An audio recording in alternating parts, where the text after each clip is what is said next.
Galimera, Galispera, Galinichta, no matter where in this wild, wacky, and sometimes wonderful world you might be. Thank you for making the Highbury Squad part of your day. Really excited about our guest today, a long-time fan, and finally, I have him on the pod. Squaddies, if you like calm conversations, you've come to the right place. Let's rock and roll.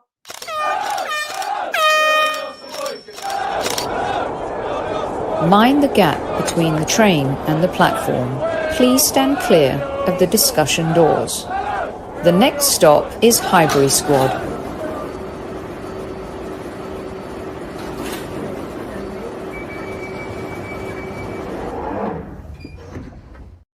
Hello, hello, hello. Welcome, everyone. And warm welcome to our audio listeners on Apple, Spotify, and wherever else you might get your audio juice from. We appreciate you. Make sure you subscribe so you do not miss a show. And to all the squaddies who've made it live today, thank you so much. Most of you will be listening on replay. Make sure you put your comments in the YouTube section. And we are breaking in a new guest today, boys and girls. I've been a huge fan of Arsenal Therapy for a while, and Adam Keys in particular.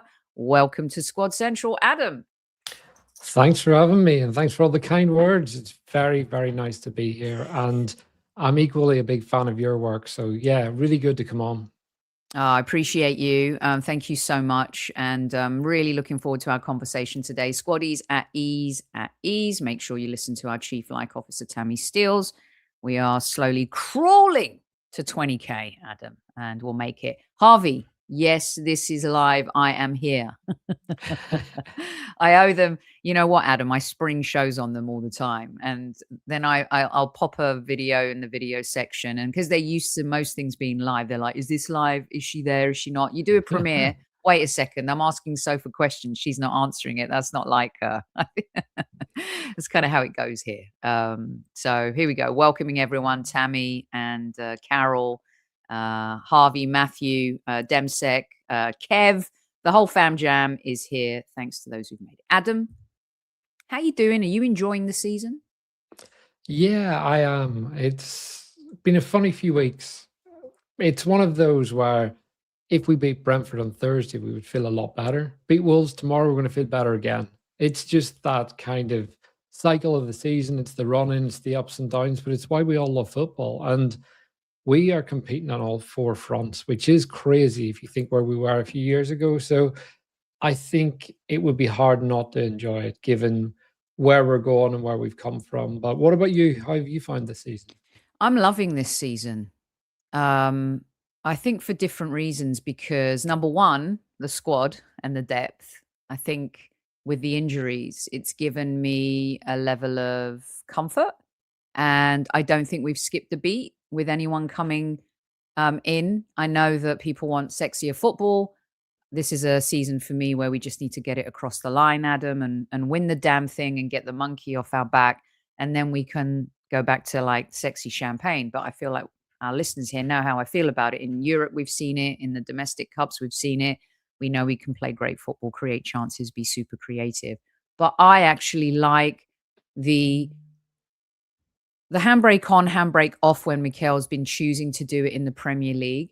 I guess my question back to you is, how can fans deny? I get it, you want to be entertained. But when you look at where we're at right now and you look at kind of the different competitions that we're in, and I'll put this up because I always feel like when you look at this, you know, currently first in the Premier League, first in the Champions League table, we finished qualified. We're in the 5th round of the FA Cup, and we're in the final of the Carabao Cup. I think it's hard to argue with what he's doing, Adam. Yeah, it is. It's look, the football, I would pin the question, who is playing genuinely entertaining football in the Premier League? Goals are down this season. There's a low block problem in football. It's not coming from Arsenal. We are dominating teams. We're playing high up the park every week. There are a lot of teams struggling to break down low blocks, and no one is scoring bagfuls of goals. Even City only have a few more than us. And I think we're 2 or 3 ahead of the team in 3rd place with the most goals scored. So if you want entertaining football, this really isn't the season for it. And like you said, it's about getting over the line.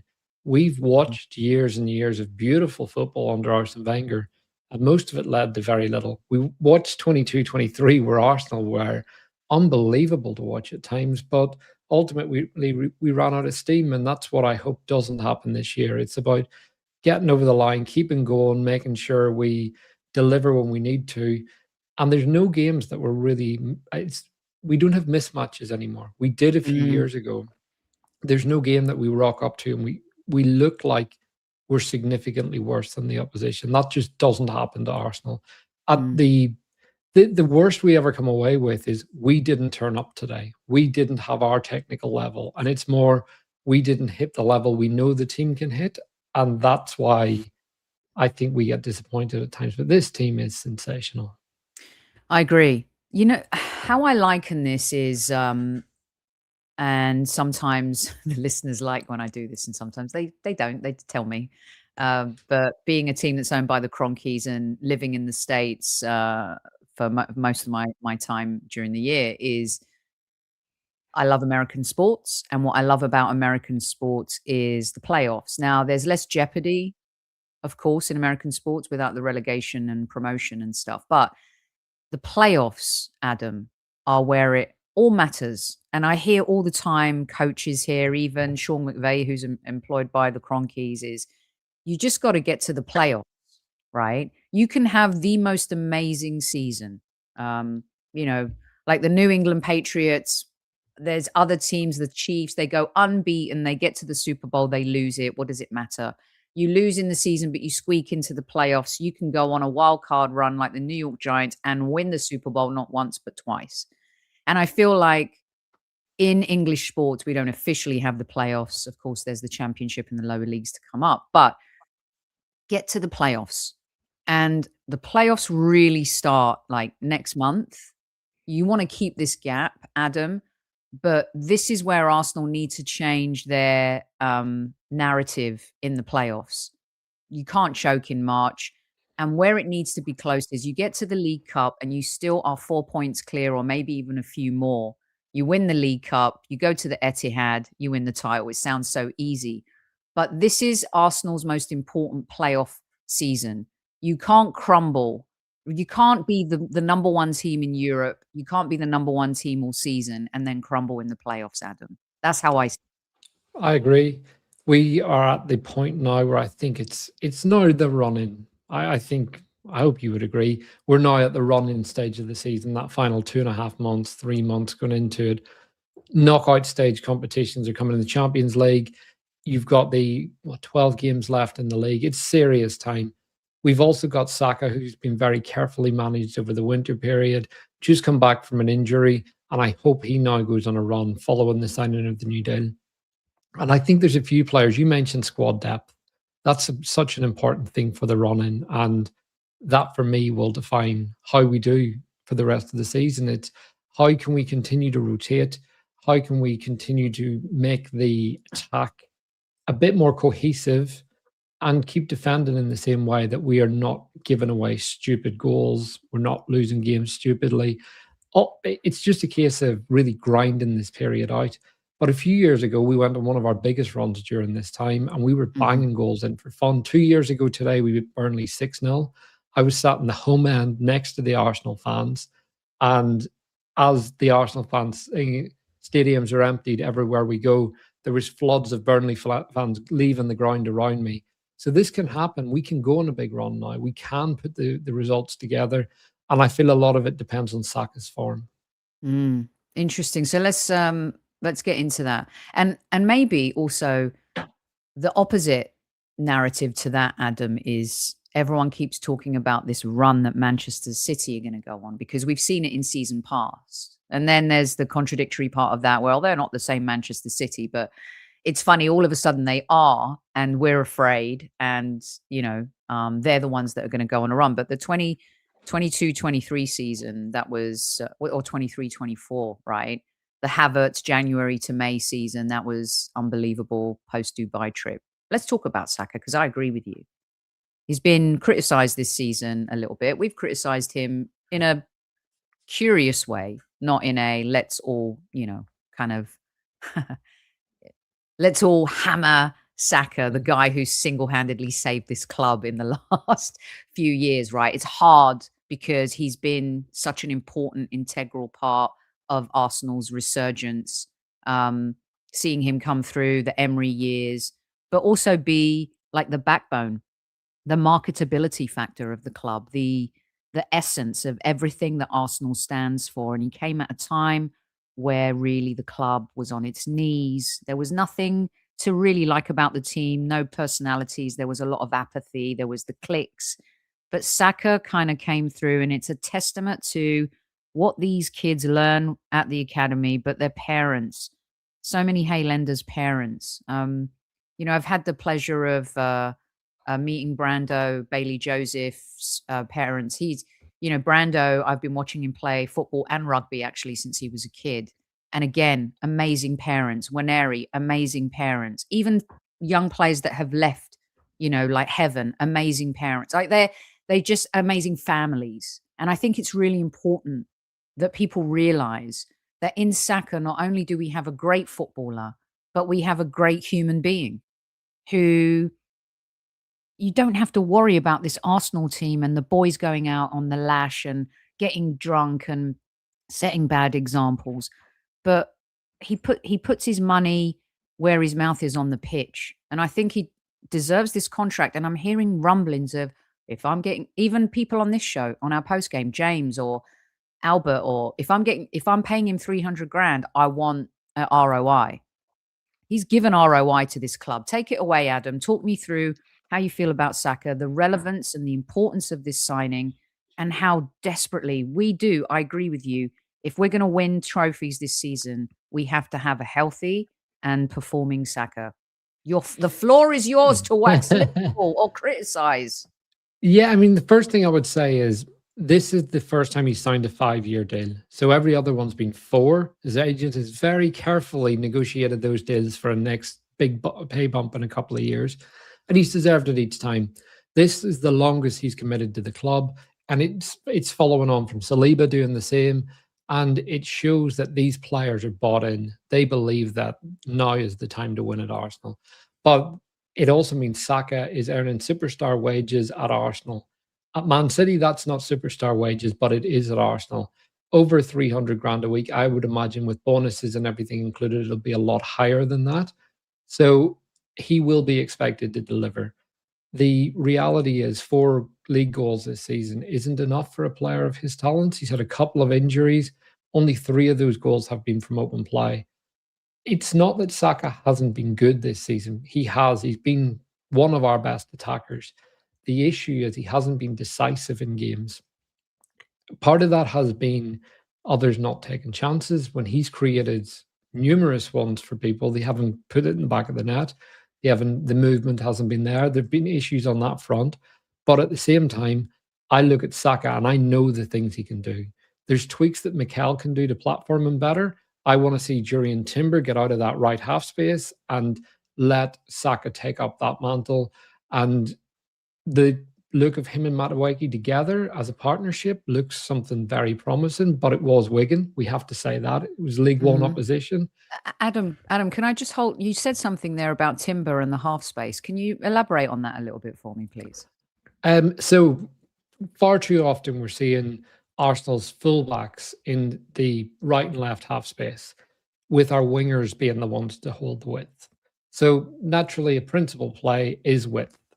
However, what we're seeing is our most decisive players in Saka, Madueke, whoever it is, are the ones with the chalk on their boots on that touchline, whilst Jurriën Timber, for example, is someone that is popping up in that half space and in an area where we can hurt teams. We've seen it numerous times where Timber's got in. He's the player on the last line, but he doesn't quite have the feet in those areas to really hurt teams. Timber's such a, like, the pirouettes, the carries, the strength, the progressive passing from deep, it's all there. I'm not sure he has that kind of, that guile in the final third in and around the box that I would maybe want. And that's where I want to see Saka popping up. That's where I want to see Trossard, Eza, those kind of players. And I feel right now that we've maybe built it towards functioning our way through the toughest part of the season, which is wet weather, heavy pitches, tired legs. It's now coming into the run and the weather's getting warmer, the pitches are getting lighter, and you're playing every 3 days. That's where I want to see our attackers really platformed. And when I say our attackers, I really mean I want to see Saka given every opportunity to be closer to goal. I always use the example of Arsene Wenger. I think it was 2015-16, where Alexis Sanchez was moved into the 9 position. And Wenger said that the reason he did it was because Sanchez was impacting the game too much, too far away from goal. And he was having to do too much to get to the position where he could hurt teams. And that's what I want to see done with Saka. I want to see him moving closer to goal so that whenever he is getting the ball, he's got 1 or 2 actions to do to really either score or assist, not beat 2 players. Is it because, and it's interesting because with Timber, there was a couple of occasions this season where he's taken the ball off Gyökeres twice, and I think he took it off. I can't remember who else. You'll enlighten me, but definitely Gyökeres twice in the space of a week. It was right. I hear what you're saying. Are Odegaard even coming so deep to get the ball? Those things that you're talking about, are they unavoidable because of the press and the work they have to do off the ball? So they're finding themselves in these deeper positions, which then kind of stifles the attack, and that's why we're playing slow. I think it depends on rotations as well. Arteta talked about this recently with Odegaard in particular, and he said part of it's in his nature for him to drop deep. I quite like players dropping deep, and I like people picking up plays. Zubimendi's very good at going forward when Odegaard comes deep, but I think part of it isn't so much where they start, it's how quickly they release, how many touches they have, who do they look for, and where do they pass the ball. So that would be, if you're dropping deep, Ez is very good at getting that ball over the top very quickly. We saw the assist against City. We saw a ball into, I think it was Jesus against Wigan. We've seen it in numerous occasions where he drops deep but plays it fast and long. Odegaard drops deep, takes 10 touches, pops it off sideways, gets it back, and this continues this trend. That's what I want to see improve, because I know Odegaard can do this. I've seen him do it with my own eyes, seen him score goals. I've seen him impact games with assists, with chances created. At the minute, that Odegaard looks like a long, long way away. Yeah. But with Eze, for example, he has that in him, and I need him to step up and grab it as well. Yeah, I agree with that, and this is a huge opportunity, isn't it, for Eze to take the reins, and we'll jump into that in just a sec. What about Saka in this number 10 role? I like it. I'm not getting carried away. That's one thing I would say. We played against Wigan. I thought he was good. And it was interesting because I was watching it. And at halftime, I went on Twitter. I hadn't looked at my phone during the first half. And it was all this kind of wild praise for Saka in the 10. I thought he's been good. It was a game against Wigan. We looked very good as a team. But it's one of those, it's important to remember who you're playing against. I think Saka's got a lot of potential to play in that role, but that role also needs to be tweaked for him. The way we play it right now is really, really off the ball heavy. Odegaard and Havertz both lead the press. I'm not sure Saka can do that in terms of the sheer volume of running and the number of intense sprints, but I'm here to be proven wrong. Really, all I want for Saka, get him as close to goal as possible and get him in areas where he can hurt teams as much as possible, because if you do that, teams are really going to struggle against Arsenal. Okay, so I love going off script a little bit because I had a ton of stuff I wanted to talk to you about, but how do we make that work then? How do we unlock a Saka for March through May? That's the golden question, isn't it? It's one I've thought about it a lot. Obviously, it's on Mikel to do. A big part of it comes from movement and players releasing the ball quickly. And that desire and that bravery, I think part of it is coaching and part of it is mentality on the field. We have traits that we do. We drop deep at times when we take the lead. We almost get this fear when we go 1-0 up. That's something that I think is a player issue and a team mentality problem, because if you look at Arteta on the touchline, he's gone mad about that. And I think there's traits that happen within games that players solve problems. And I think there's things that happen on the training ground. And it's a mixture of both with Saka. Part of it is Saka actually stepping up and really grabbing that responsibility, pushing his shoulders out and saying, I'm the superstar here. I'm here to win this league for Arsenal. And then part of it is Mikel finding that way to platform him, because I always think that when everything goes well, the players get all the praise. When everything goes wrong, it's a tactical issue. And it's normally somewhere in between for both of these things. I agree with you on that. We'll touch on that when we get to Mikel in just a little bit, because it's so easy to point the finger at the manager. I feel like, Adam, just to close on that comment, is I feel like the players owe Mikel a big performance in the Premier League. Now, as a fan, I care less, right? I just want 3 points. But in terms of the players and Mikel, their belief and everything kind of they're working towards in the league, the noise outside is Mikel's boring. Mikel's tactics are boring. He's ruining football. He's anti-football. He's all these things. I'm getting into the Mikel thing now, whatever. But I think that the consistency of some of the players in order to win the title, you've got to be consistently brilliant every single game you play. And at least most of the team have good consistency on the same day, as opposed to bad games on the same day, like Forest, like Brentford, those types of annoying results. Forest more so than Brentford. I thought Brentford were brilliant. So I know that we know you've seen the way we played against Atletico Madrid, Inter Milan, even the lesser teams, but in the domestic cups, Tottenham at home earlier on in the season. We know we can play sexy football. We know the players can make things happen. I find it hard to believe, Adam, that when Declan Rice gets on the edge of the box and he passes instead of shooting, that he's thinking in his head, Mikel told me to pass the ball there and not shoot. This is the nonsense I'm hearing. Yeah, 100%. It's coaches coach you up until the final third. Every action on the pitch is the result of a player thinking whenever they're on the pitch. They're coached to do certain actions. Systems are built through coaching, and pattern play exists from the training ground. But those final actions, it's like, if you think things are that choreographed, you've never even come close to stepping foot on a football pitch. It's, as you said, passing instead of shooting. I think if there's someone in a better position and you can play them in for a very good chance, then yes, absolutely, you'll go for it. But that's definitely not coaching, because you can't predict who'll be on in certain areas and where the defense will be inside the box. The build-up, that can be coached. The first and second phase of every game, that is coachable. That's where your system development comes from. But as you say, Declan Rice not shooting against Brentford the other night, I think there were multiple errors in that move. Odegaard should have released it faster to Gyökeres and so on. But these things happen within a game, and they're fine actions. And I think, to your point about playing well, we've played well in nearly every game this season. I think there are those games as well where when you don't play well, you concede 4 or 5 chances like we did against Brentford, but then you get one gift at the end. You have to take that gift. And people say you have to create more.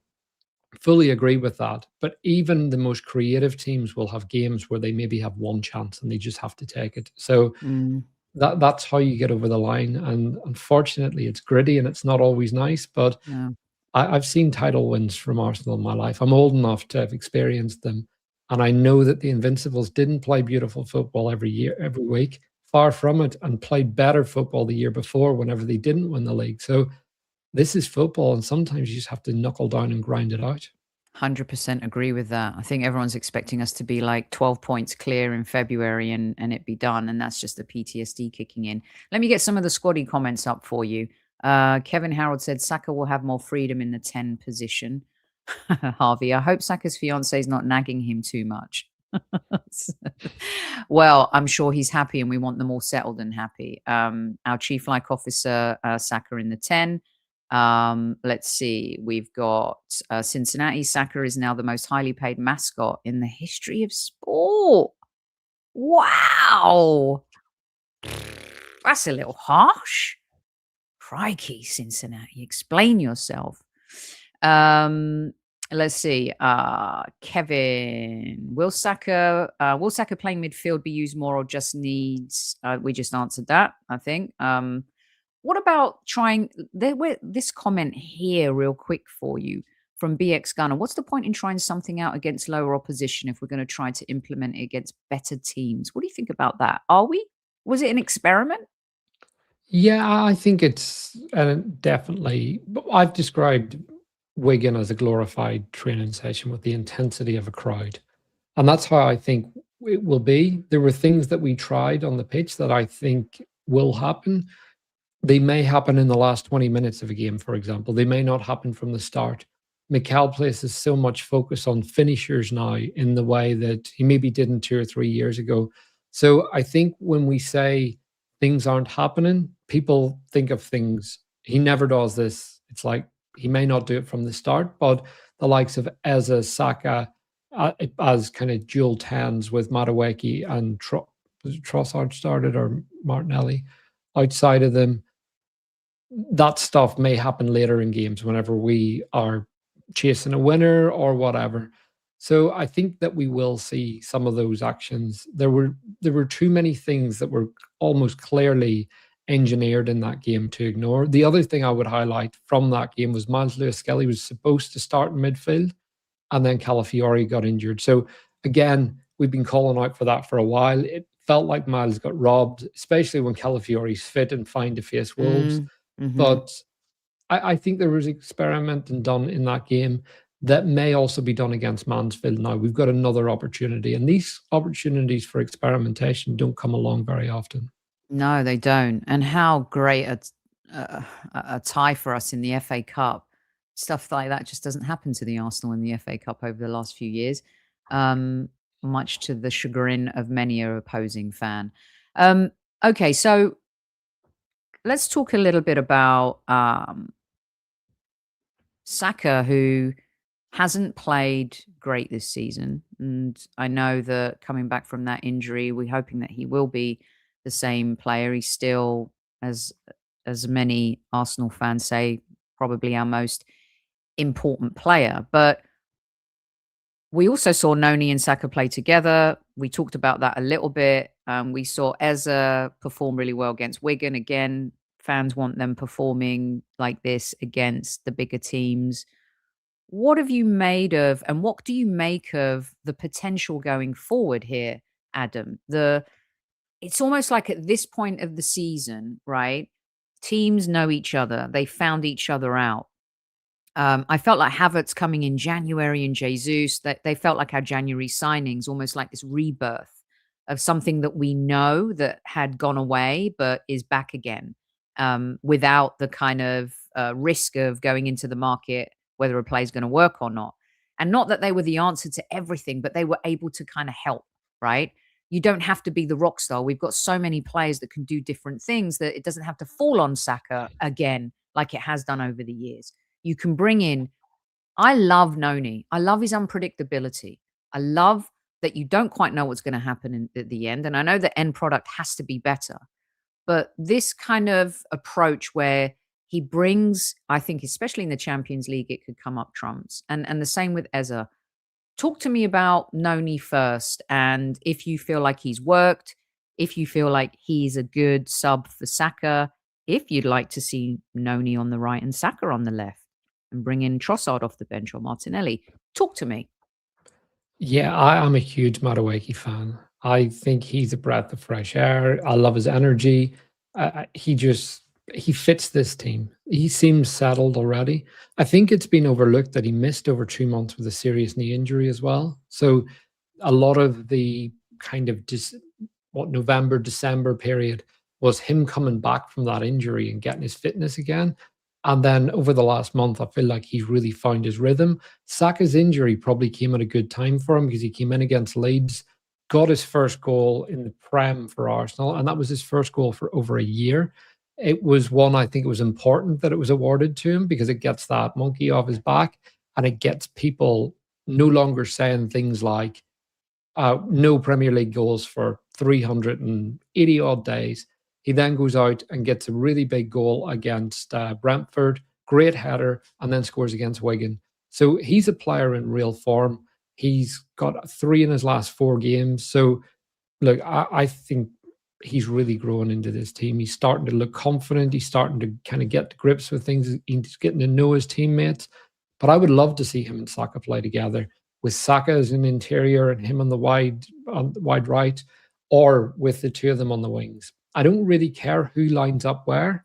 I think with Madueke on the left and Saka on the right, like we saw against Leeds at the beginning of the season, looked quite good until Saka got injured. And then I also think that having 2 players that good rotating, if you look at what Bayern did against us at the Emirates, they had Olise and Gnabry both rotating. I would love to see that from Saka and Madueke, because who could live with that? I like that. A quick question for you here. If you do have a question for Adam, I'll use the last 10 minutes for questions if you want to lob one in. It's brilliant stuff. I'm gonna try and sign Adam to the Highbury Squad team here, people. I might like a cheeky loan deal here. Where is it, Adam? Yes, Demsek. Who starts as the striker? I mean, it's got to be Gyökeres, no? Yeah, if he's fit, I'm a huge Kai Havertz fan, and Oh I yeah. think I mean, Kai for me is like the guy, but are you not on the boat where they can both play together? I think they can. Yeah, they can definitely play together. I'm less so wrapped up in who starts than the Mm, impact players have on the game. And the other thing I would look at is pairings within the team. It's like who works well with who. It's like Havertz and Gyökeres are working well together. Use that. Similarly, Havertz and Saka work very well together, but Saka and Gyökeres so far haven't really glued. Could that be fixed by playing Saka, Havertz, and Gyökeres together? Because you've got one player that gets on very well with both of them. So that's more what I would be looking at than individuals, because I've fallen into that trap too many times where I'm like, pick this player, and then Arteta picks that player and it doesn't work. And mm. the vision I had just doesn't really fall into place. And Demsek follows up with Gyökeres. I'd like to see a left-footed player on the left. What do you think about that? Interesting, because one of the things that Madueke does when he plays on the right, he uses his right foot a lot. When he plays on the left, he uses his left a lot. And he's a player that likes to go beyond and cut back and cross that way. Whereas a lot of wingers like to come inside and play it onto their stronger foot. So Madueke gives you that option. I also think that Nkapie is a player that's just starting to show a bit of personality, and he's very good at crossing the ball whenever he's running. So I think he could be someone that really benefits us in the running. He's been a player that I've actually been quite critical of. I was In unsure of what he really? really offered. Me Yeah, too. Me too. At the beginning, I'd love to hear, because our listeners don't know. I'm sure, of course, yours do. But I'd love to hear why. Because my thing was, I love him as a defender, but I don't think he offers too much ingenuity or robustness going forward. And I thought that had changed in the last couple of games. So I like having egg on my face. What was your thing? pretty much the same. I thought he Mm. was fine defensively, but I'm judging him as a 50 million pound player, which is what he's costing us. And the other thing that I'm looking at is he's keeping Miles out of the team. Is he showing personality? Is he bringing enough to this team that I can say this is what Nkapie does? And until maybe 2 weeks ago, I didn't have an answer for that. And I spoke to a lot of different people. Some disagreed with me. A lot of people did agree with me. But in the last couple of weeks, a bit like you, I've been very, very happy that he's changed my opinion of him. And I Mm. think probably started around the Chelsea game, and then he was brilliant against Brentford, brilliant against Sunderland as well. Mm. Yeah, no, interesting. Yeah, good stuff. Let's get some more of your comments out. Demsek rounds his up with saying he's questioning if Gyökeres is better as a finisher. Um, but I'm very much like you, Adam. I don't care who starts. Just win the Just want three games points. and contribute. Exactly. I don't care if Gyökeres starts every game or if Jesus does. I don't care about your XG. What does the score say at the end of the match this season? Are you an XG guy, by the way, or are you I into all of that? am, but over long periods. I never look at the XG of a single game. If you over like a 10-game period, love XG, but not over single games. What's the kind of spread that you like over, is it just being able to see more data, or do you feel like it's more it's more accurate? Like why? I find it more accurate. If you look at XG over maybe even a 5-game period, you can see a pattern emerging. I think if you analyze XG on a single game basis repeatedly, it, it it gives you a skewed picture because you can have a phenomenal game where your XG is going to be really high. Similarly, you can have a tight game and your chances are probably better than the XG reflected, but over a longer period of time, it's a good sample to take. And on single games, I'm more looking at the quality of chances and the quality of finishing that I see with my eyes as opposed to what XG tells me.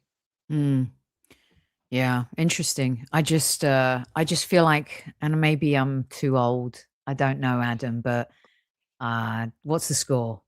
After like if we win a game 2-0, I don't care. I would never listen to anyone talk about XG if after we won a game 2-0, and I would never listen to anyone talk about XG if we drew the game 1-1, or it doesn't I feel like it's the most, explain to me why Gen Xer like me needs to embrace XG, because I think it's the most ridiculous new data um that's being utilized and monetized. I just don't get it.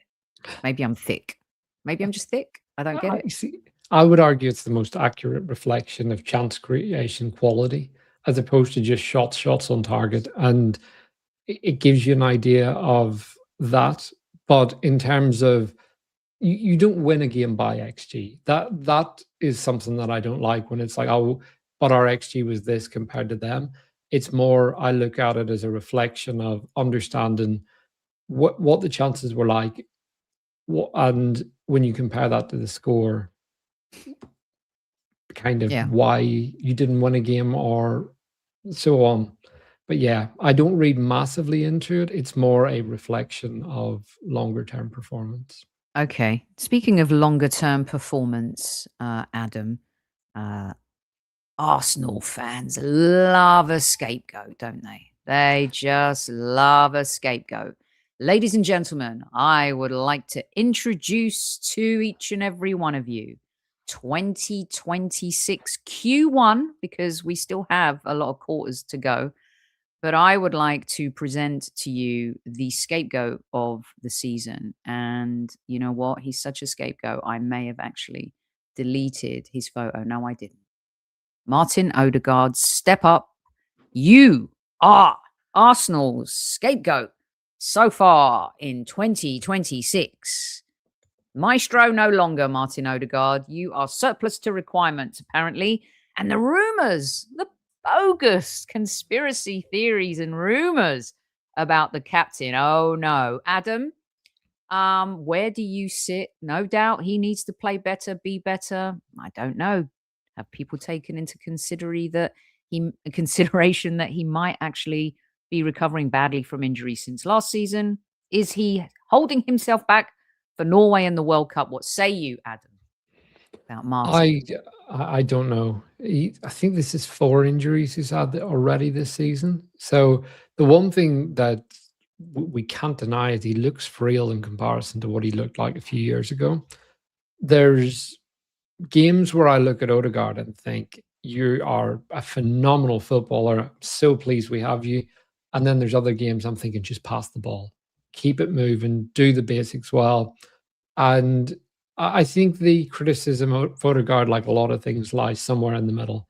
Sometimes he's been brilliant, but the overall thing hasn't been that he's a bad player. It's more that he's lacked consistency. I also don't think that we've been able to find a way to truly reintegrate him since he's come back. I think the team maybe moved forward a bit. And when Odegaard's come back, because he keeps being in and out of the team, he's such a different player and he's such a specific player that every time we reintroduce him, it's almost like we have to relearn to play with him. And it feels like it's slowing everything down. The attack's not quite working. But at the same time, he does have such magic in his feet that we can really use, and he's got a great brain. So I'm hoping that he can turn it around. Mm. NTX Dad says scapegoat blame unfairly placed tag can be applied to several players, but between injuries, new baby, soft play World Cup, it is unfairly placed at his feet. He's been given. Listen, let me tell you something. Like Martin Odegaard, 23, 24, unbelievable player, 15 goals. How many assists? I can't remember how many assists he had, but you guys will tell me. And I still think he has a huge part to play in this run-in. What Arsenal decide to do, and I don't know, of rumor, I think it's just crap. I don't agree that he and Mikel fallen out. Do you, Adam? No, Yeah. I would find it very, very surprising if those two had fallen out. So it's Mikel plays him every time he's fit.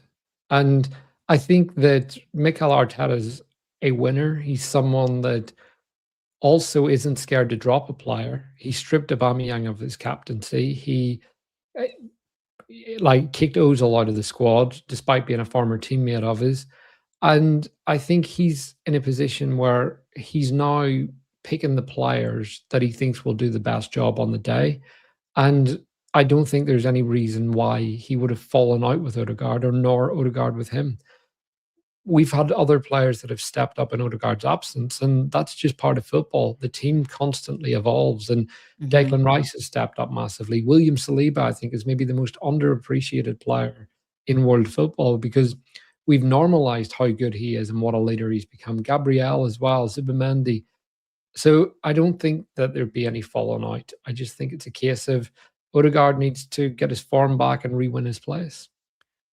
And comment here by Cincinnati, Arteta selectively ruthless. I agree that this has been the case in the past. I'm seeing maybe a different pattern this season, Adam. Are you? Yeah, yeah. It's one thing with Arteta, the rotation's been higher than ever. We had 19 players with 1,000 minutes or more, which is 2 more than City and 4 more than Liverpool. We're using our squad more than ever. But I also think that Arteta isn't scared to drop players. We've seen Gyökeres dropped. We've seen, well, we haven't seen, we've seen Ben White come out of the team, Calafiori come out of the team, Trossard in and out. So there have been players that have been dropped. Declan Rice and Zubimendi have been two of our best. Saliba, Gabriel. There's been no reason to drop any of those players. Mm-hmm. And Saka has been a player that, for the most part, has been good. It's just that final bit that we need more out of him. We need to squeeze those goals out. Do And you, yeah, Adam, just to jump in real quick while you're talking about, do you agree with, I played this video quite a lot when the discussion was kind of getting a little ugly about Gyökeres, and it was not sitting well with me. You know, just player has hardly been here 5 minutes, and even our own, and someone who I love, Pedro from Le Grove, who's on this show regularly, just digging him out, even dug him out against Wigan. And, you know, I'm going to, Le Grove, I want you to come on the show and Le Grovel about Victor Gyökeres, please. But, you know, parking that aside, that we've seen the videos, pass the ball, my captain, pass the ball, like Victor's running through the middle. Declan Rice did it actually again when against Brentford, you know, running yeah. through the middle. You saw that, passes it left, right? So I think with Odegaard, do you believe this argument? And I want it through your eyes, the way you analyze games. The off the ball stuff, we know how important it is to Mikel. Off the ball, has Odegaard lost an edge, which is maybe while we'll see other players coming into it. If Odegaard was fit, would he be selected every game? We talk about these favourites. Or Adam, is this Ezra's time? Is it Ezra? Would Kai have been? What do you see? I think there's an opportunity there for someone to grab a shirt. And I would add Saka into that group as well because Madueke's doing it on the right. So when players get a chance, it's on them to take that chance and make sure that they become undroppable. If they don't do that, the door's open for someone else. Madueke was given that chance with Saka getting injured in the warm-up against Leeds. He's really, really grabbed his opportunity, and it's going to be very difficult to drop him on the right-hand side at the minute. But in that kind of right 8 position, 10 position, no one's grabbed it. Eza, for all I want, I just want him to really step up and show what he can do. But he's not grabbing his opportunities. When he does play, he's been mixed. I think there's a bit of information overload. He's not quite settled into his rhythm. Same, Havertz has been the one that's come in and looked very good straight away. Odegaard's been patchy. So for me, it's a case of that shirt is completely open. Anyone can take it, and it's just on someone to go and grab it. Yeah. The fact that we have the options to even have the conversation is just, amazing. We had Rebecca Lowe on the show a few times, and we talked to her extensively about Eza. And she said to us, and I've seen other Palace fans say the same thing, and I'm wondering if you've been exposed to it through your work, Adam, too. Rebecca said to us, she said, don't lose faith in him. He will disappear. And you will question, like, what the heck? But she goes, there's moments in the season where he'll just go down, and then he'll hit and go on a run, and you'll forget about everything that kind of happened or didn't happen before that, Adam. Have you interacted with Palace fans or heard that, like, spring to summer as is in full swing? Yeah, I did a show with Ollie Thomas whenever we signed Eza, and he said to me that he said he hated Senna, but he was almost a bit overrated. And he said he does go on these swings where he'll be anonymous. You don't know where he's at. You're getting fed up with him. You're thinking, should he be dropped? And then suddenly, bang, he goes on a run. And that's what I'm hoping is going to happen now. Yeah. Okay, so let me get some questions to you because I've got a couple of other bits to finish off. You're okay up until the hour? You all right for 8 o'clock? Yeah, that should be fine. Yeah. Do you want to? I'll get through these real quick for you, Adam. Okay. Peter wants to know Saka or Kai. In what regard, Peter? Yeah. Tell us. Who is Adam's Arsenal signing of the summer? A few have asked that question of you. Zubimendi, without doubt. Premier League signing of the season for me. Yeah. I mean, I tried to think of who. Cherky's been a good signing for Manchester City, but Zubi's been a bit of magic, hasn't he? He has. He's changed our lives and very important player. We have an episode coming out. We did one with Kevin Hatchard. We've got another one coming out. The dossier, the conductor, the constructor, and the disruptor. I think he's just so important. Okay, let me get another one to you from Charles. Adam and Sophie, hi. What do you think of Bukayo Saka with the captain's armband and without? He's 25 this September. Time is running out to be world class. What could be done? Ouch. I think he's already world class. I think you look at the consistency that Saka's delivered with, particularly in the last 3 or 4 years. It's virtually unmatched, and it's rare he ever drops below a 7 out of 10 in terms of performance. I haven't noticed any difference in him with the armband and without. He's just a really consistent player for me. I don't think he is affected by the armband. I just don't know if Saka is. I think Saka leads by how he lives. That's Saka's leadership skill, right? And I also feel like he's shown more muscle, vocalness. He's getting attacked in games left, right, and centre. Gets no protection from the referees. Even Keith Hackett came on this show and said it's a crime. It's criminal how Saka does not get any protection from the referees. Let's see. AFC DMB. We have to keep evolving as a squad. Which positions would you say can be improved? For me, it's left wing and attacking midfield. Adam, what say you? Yeah, I mean, I guess it's in terms of, are you looking for new signings or are you just looking at output from within the squad right now? I think our left-hand side has massively improved. I would argue we need more from the right at this point. And our attacking midfield, to be honest, it's more a team issue in terms of how we're attacking right now. I think those problems will solve themselves if we get a bit more fluid in our build-up, a bit more rotational in attack, and just play with the handbrake off.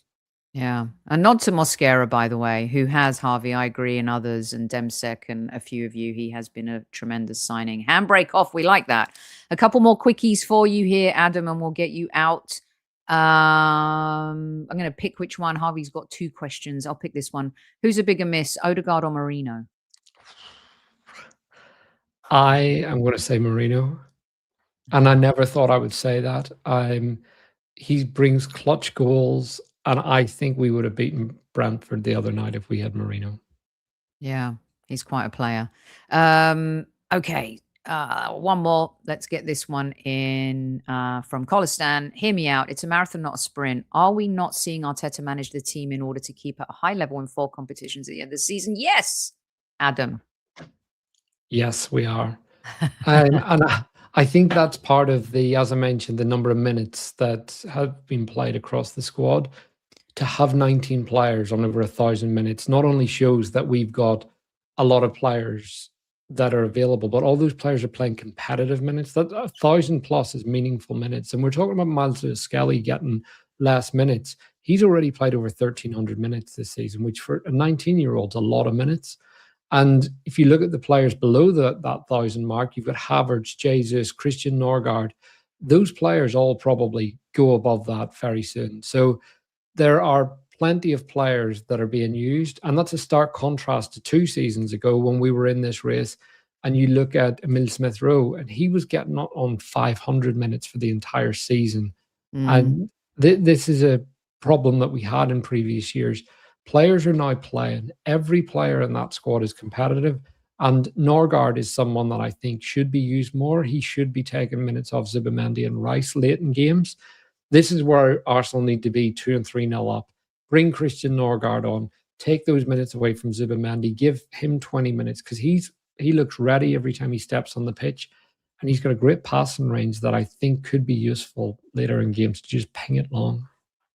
Awesome. Okay, I can't have you walk out of here without asking you about Windowgate. There's been set piece FC gate, boring gate.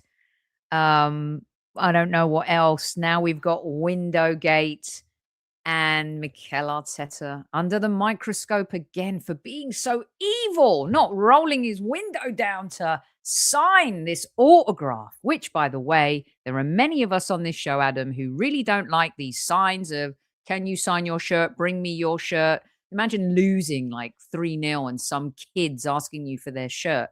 When is this madness going to stop? Should Mikel have wound? By the way, I don't think they're allowed to roll their window down by the club? Yeah, for security reasons. Yeah. Yeah, AFC Camden tweeted that, saying that they're not allowed to. And it got a Hand of Arsenal retweet as well. So there's real legitimacy behind it. But I mean, it's a grown man, half cut, banging out your window with a shirt, shouting, "This is my son's shirt," which is quite clearly a large men's shirt, asking for him to sign it so he can stick it on eBay.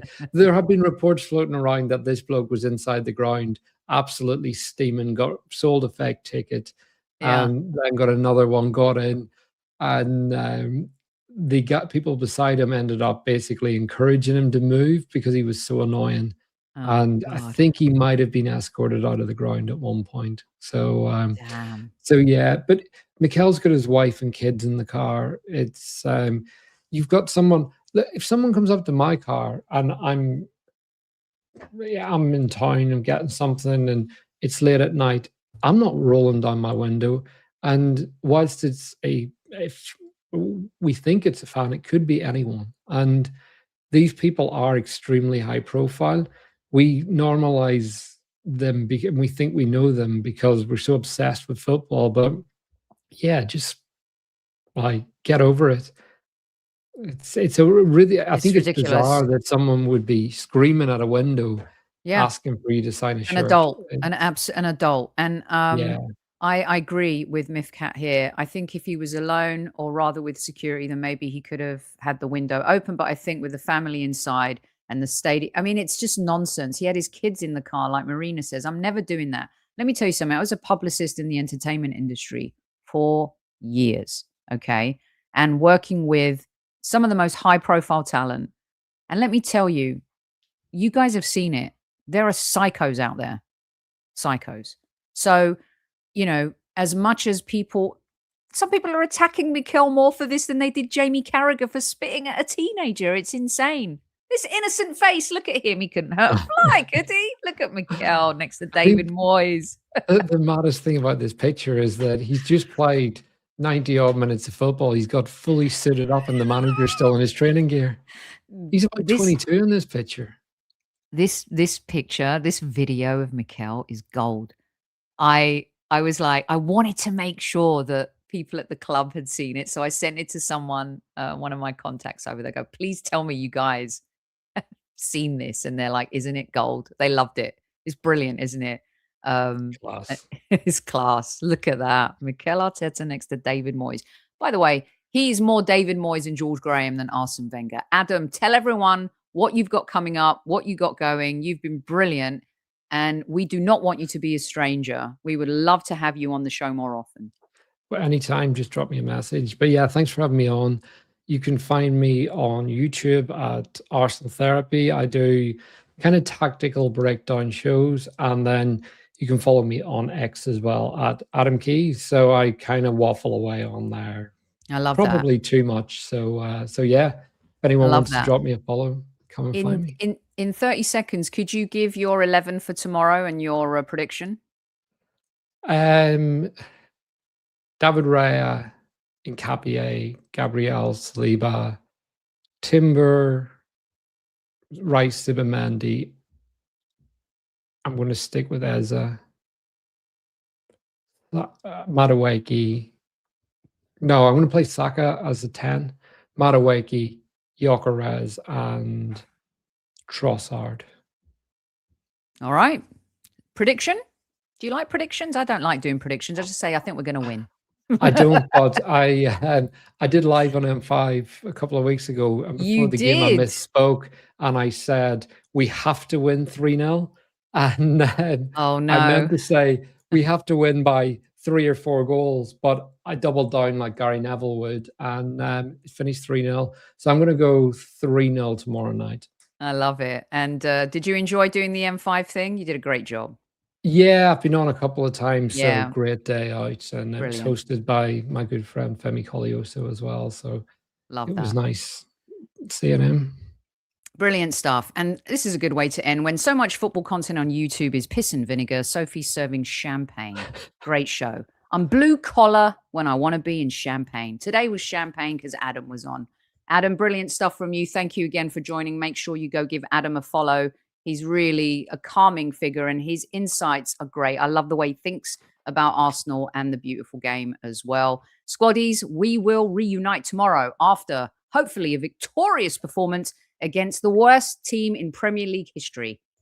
If we can't do that, we don't deserve nothing. Tell your loved ones you love them at Squaddies. See you tomorrow. Bye.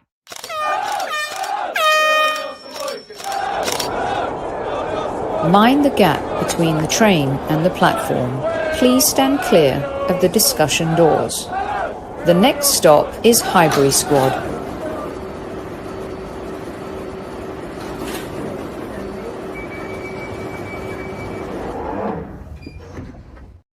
We are 3, 2, 1.